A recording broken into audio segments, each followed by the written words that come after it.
I was already aware that Enid's death would be my fault, and upon returning to the dormitory, she was indeed sprawled in a puddle of blood. Blood was everywhere on her. Her complexion was ghostly white. My thoughts became completely empty. But then she unexpectedly began to speak. Got ya! Happy prank day! It turned out today marked Nevermore's Day of Pranks, a day when students were free to play tricks on one another, in whatever way they chose someone, trapped a vampire inside a coffin filled with garlic. Someone took a teacher's coffee as if claiming a prize, and another person driven by fixation seriously went after their competitor. Ajax had recently executed a prank.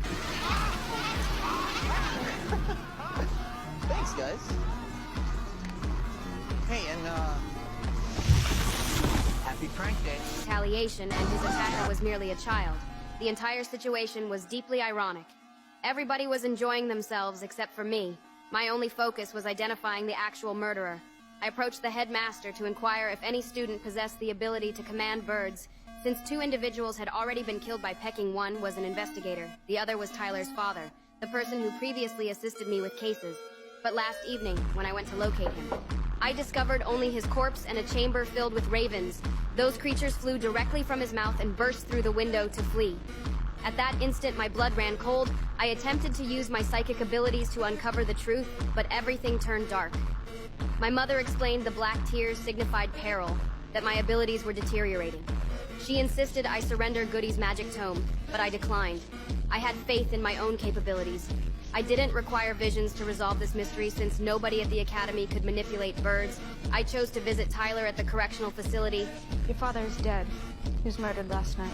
He pretended to be ignorant, but I didn't trust him because the other casualty was also connected to his lineage. I pressed him for information, and he threatened me, once I departed. He would murder Enid. That enraged me. I informed him he was confined in a cell.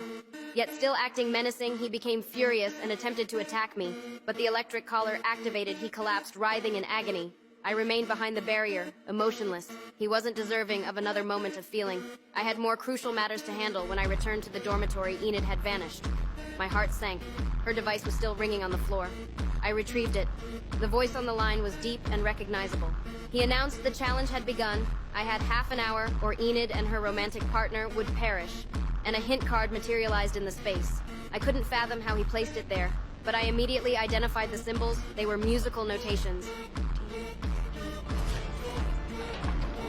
I traced the path through a concealed corridor and eventually located Enid. She was bound. Suspended above her were more than 100 sharp weapons. One mistake, and it would be finished. I instructed Thing to assist her, but after several steps, it became pinned to the floor. My breathing became restricted. I compelled myself to remain composed. I had no alternative but to seek the following clue.